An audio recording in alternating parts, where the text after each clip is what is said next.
একটি হরোস্কোপেরও মেন মস্তিষ্ক কিন্তু লগ্ন।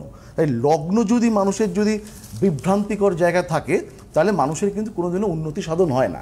এবারে লগ্ন সাপেক্ষে কী করলে আপনাদের ভালো হতে পারে এই কৌশিক অমাবস্যার মধ্যে আমি সেটা বলছি। সেটা হলো আগামী 8 তারিখ পূর্ণিমা লাগবে 1:57 শনিবার, 10 তারিখ রবিবার, সেটা ছাড়বে হচ্ছে 9 তারিখ ছাড়বে হচ্ছে 1:41 দুপুরবেলায়, অর্থাৎ এই সময়টা পূর্ণিমা। তারপরের থেকে কিন্তু কৃষ্ণপক্ষ। কৃষ্ণপক্ষের 3 দিন 12টি লগ্নের জাতক জাতিকা, আমি এই লগ্নকে 4টি ভাগে ভাগ করেছি: অগ্নিলগ্ন, পৃথ্বীলগ্ন, বায়ুলগ্ন এবং জল লগ্ন। ঠিক আছে, 9 তারিখের পর, 9 তারিখই শনিবার পড়ছে, শনিবারই করা যেতে পারে।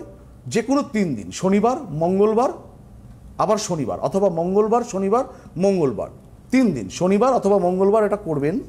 দেখুন, আপনার গ্রহ সংস্কারের দায়িত্ব আপনি পূর্ণ জ্ঞান সঞ্চয়কারী জ্যোতিষ ব্যক্তিত্বকে দেবেন, নাকি অর্ধ জ্ঞান সঞ্চয়কারী জ্যোতিষ ব্যক্তিত্বকে দেবেন, নাকি কোনো আধুনিকা জ্যোতিষ ব্যক্তিত্বকে দেবেন, নাকি কোনো উপজ্যোতিষ ব্যক্তিত্বকে দেখেন, সেটা সম্পূর্ণ আপনার ব্যাপার। কিন্তু আমি আপনাকে হরপ করে একটা কথা বলতে পারি, আপনাদেরকে হরপ করে একটা কথা বলতে পারি, মানে জ্যোতিষী যে আপনার পুরো দায়িত্ব নিয়ে নেবে, আপনার যে পুরো পঞ্চত্ব প্রাপ্তি ঘটবে, সেটা কিন্তু হতে পারে না।